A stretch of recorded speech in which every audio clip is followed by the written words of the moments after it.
ఒక్క మాట స్పష్టంగా చెప్పదలుచుకున్నా.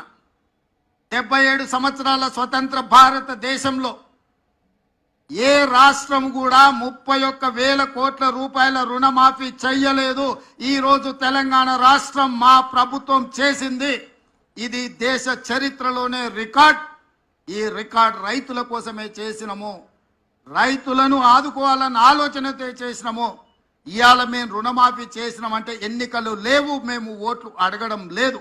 ఎన్నికలు ఉన్నప్పుడు ఓట్లు అడిగినప్పుడు రాజకీయ పార్టీలు ఇట్లాంటి నిర్ణయాలు చేస్తాయి తప్ప రాజకీయ ప్రయోజనం లేకుండా రైతు ప్రయోజనం కోసం ఎప్పుడు జరగలే. కానీ మేము రైతు ప్రయోజనానికి ప్రాధాన్యత ఇవ్వాలన్న ఆలోచనతో ఏ ఓట్లు లేనప్పుడు, ఏ సీట్లకు ఎన్నికలు జరగనప్పుడు ఈరోజు ఈ కార్యక్రమాన్ని తీసుకోవడం ద్వారా రైతులకు అండగా నిలబడతామన్న విశ్వాసాన్ని మేము కల్పించదలుచుకున్నాం.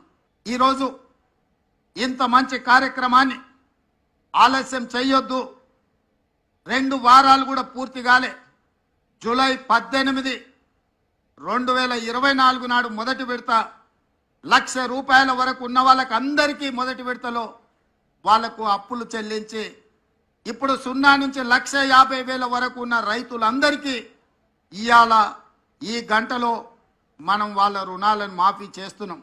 నెల తిరగక ముందే 0 నుంచి 1,50,000 వరకు ఉన్న దాదాపుగా 18 లక్షల మంది రైతుల రుణాలను మాఫీ చేసి మా చిత్తశుద్ధిని నిరూపించుకున్నాం.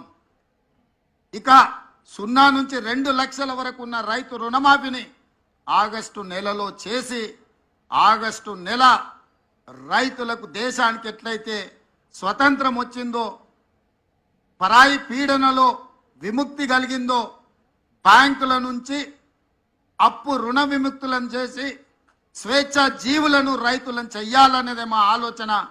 జూలై నెల, ఆగస్టు నెల చరిత్రలో లిఖించదగిన నెలలు.